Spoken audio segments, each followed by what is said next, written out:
இயேசுவின் இதய சொந்தங்களே, உங்கள் அனைவருக்கும் அன்பான வணக்கம்.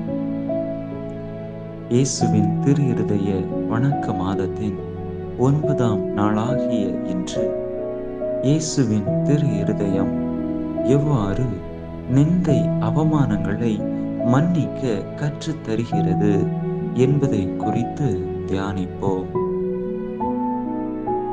இயேசுவின் திரு இருதயத்திலுள்ள எண்ணங்கள் நம்மிடத்திலும் இருக்குமேயானால் அவருடைய வாழ்வை பின்பற்றுதல் நமக்கு மிகவும் எளிதாயிருக்கும்.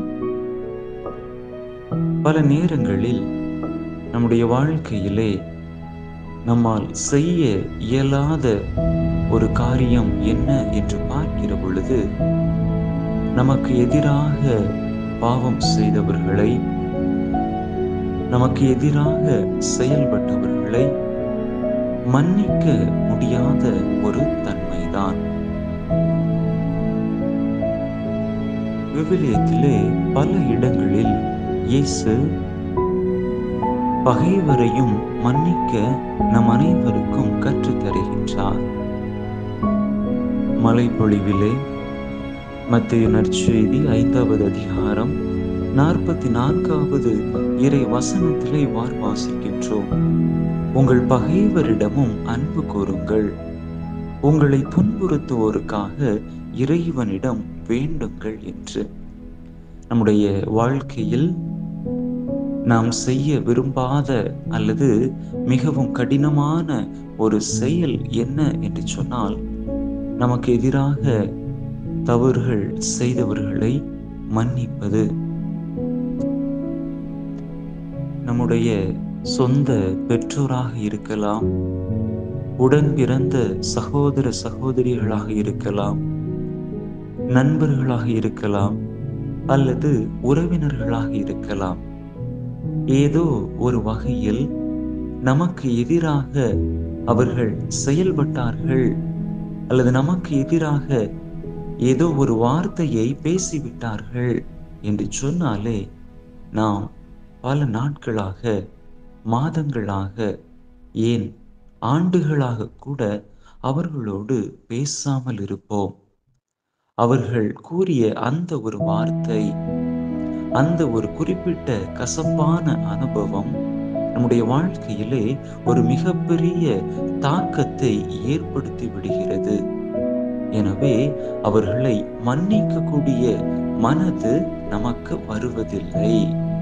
அவர்களை பார்க்க பார்க்க, நமக்கு எதிராக அவர்கள் செய்த அந்த காரியத்தை நினைக்க நினைக்க அவர்கள் மீதான கோபம் அதிகரிக்குமே தவிர, அவர்களை மன்னிக்கக்கூடிய அந்த மனப்பாங்கு நமக்கு பல நேரங்களில் வருவதில்லை.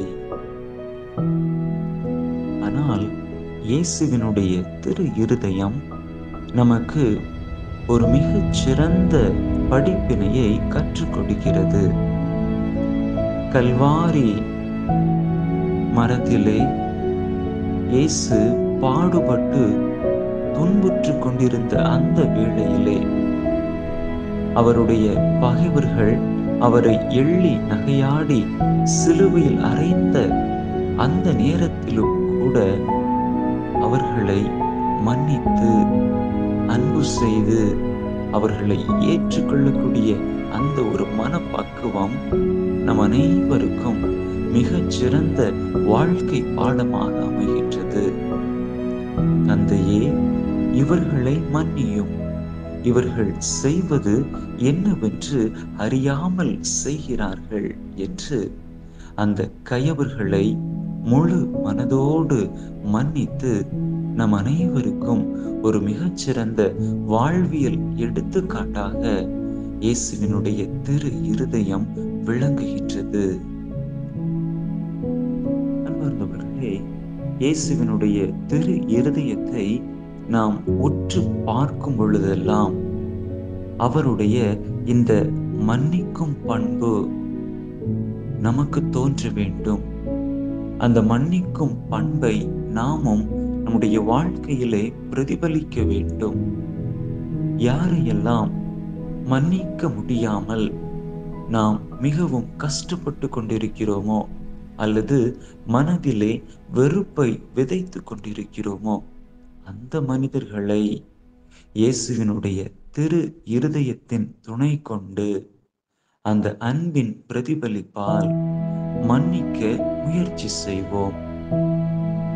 யாராவது ஒரு நபரையாவது நாம் மன்னித்து, நாமும் இயேசுவினுடைய திரு இருதயத்தின் பக்தர்கள்தான், அவருடைய பிள்ளைகள்தான் என்பதை நம்முடைய செயலின் மூலமாக இந்த உலகிற்கு எண்பித்து காட்டுவோம். நம் ஆண்டவர் இயேசு கற்றுத்தந்த ஜெபத்தினை அன்றாடம் நாம் சொல்லுகின்ற பொழுது, எங்களுக்கு எதிராக குற்றம் செய்தோரை நாங்கள் மன்னிப்பது போல எங்கள் குற்றங்களை மன்னியும் என்று நாம் வேண்டுவது வெறுமனே வார்த்தை அளவிலே நின்றுவிடக்கூடாது.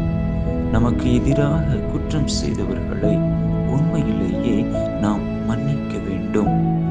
அப்படிப்பட்ட ஒரு அன்பான, ஒரு இளகிய, ஒரு தாழ்ச்சியான மனதை, மன்னிக்கக்கூடிய நல்ல மனப்பக்குவத்தை எங்கள் அன்பான இருதய ஆண்டவரே எங்களுக்கு தாரும் என்று அவரை நோக்கி நாம் கேட்போம்.